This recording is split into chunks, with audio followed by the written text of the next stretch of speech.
Anderson with Donut Doc. Today on Doc's Donuts, we'll be talking with Dr. Folk and Sterling Chiropractic about tech neck. So Doc, what are certain ways you can prevent getting tech neck?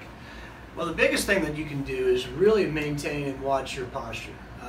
Too much of the time, especially with the technology that we have in our society now, we're so focused on what's in front of us and leaning down and looking at our technology, whether that's a smartphone, whether that's a tablet, or even gaming situations.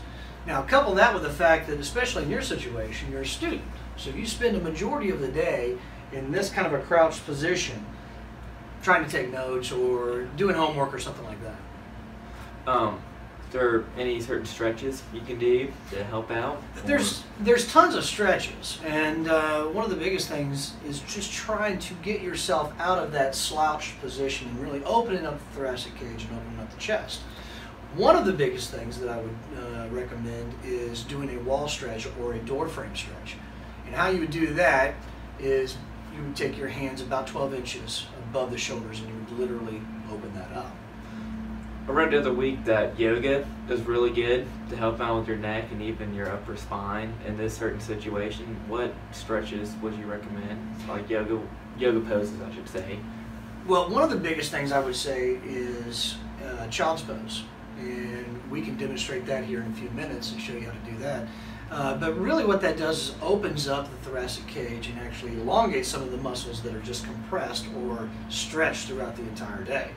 Another one of those stretches is literally a chin up stretch that actually strengthens up the trapezius and the rhomboids and actually stretches also the SCMs, which are the big muscles that come from the base of the occiput or the base of the skull and comes down to the collarbones. You have to remember is that when we're in that flex position, when we're in that anterior and flex cervical position, those muscles are actually shortened. So we need to elongate those muscles. So Doc, you were talking about anterior head carriage. What exactly is that? So anterior head carriage is when our cervical spine and our head is actually translated forward. We were talking a few minutes ago regarding the tightening of the SCM muscles, or the sternocleidoid mastoid muscles. And what happens is when those go into a chronic state of spasm, they actually draw the head forward. So you have to remember is that for every inch, now let's go back, our head is 10 pounds. So it's a 10-pound bowling ball on a pin. So every time we have 1 inch of translation, that actually increases the amount of downward force or weight that we feel on the cervical spine. So if it's 10 pounds, if we just lift it, if we just go forward 1 inch, now our head weighs 20 pounds. And as we start going forward, you can actually, you can start doing the math there. If we're 5 inches, we're literally trying to hold on to a 50-pound bowling ball on top of our head.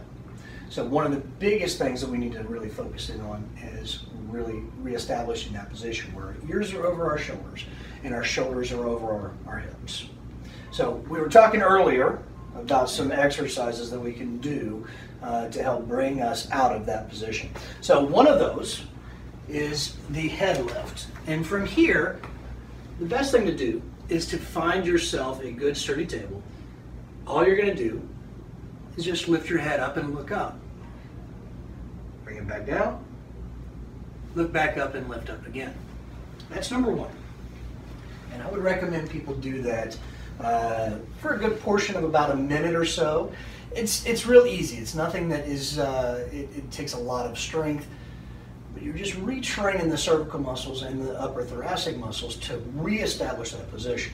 So I would do that at least once a day, preferably twice a day, for about 1 minute to 2 minutes each time.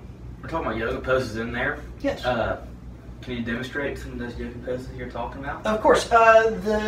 The child's pose that we were talking about. The best way to do that is what we're going to do is we're going to start in a quadruped position, which is on all fours. And from here, what we're going to do is shift our weight back onto our heels.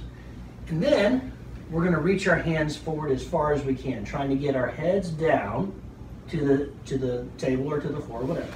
Now, from this position, what we can do is go to one side where we're actually stretching the opposite side. So if we go to the left, we're stretching the right, and the same thing to the opposite side.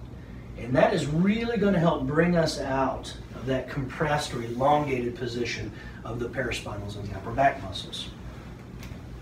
How many times a day do you recommend doing that, and for how long? Once again, this is one of those things that you're never going to wear the muscles out. And the more you do it, the more you're going to get the muscles to be more responsive. So 2 to 3 times a day is going to be optimal. If you're doing it, I would hold each one of those poses for about a minute. So 45 seconds to a minute is going to be optimal.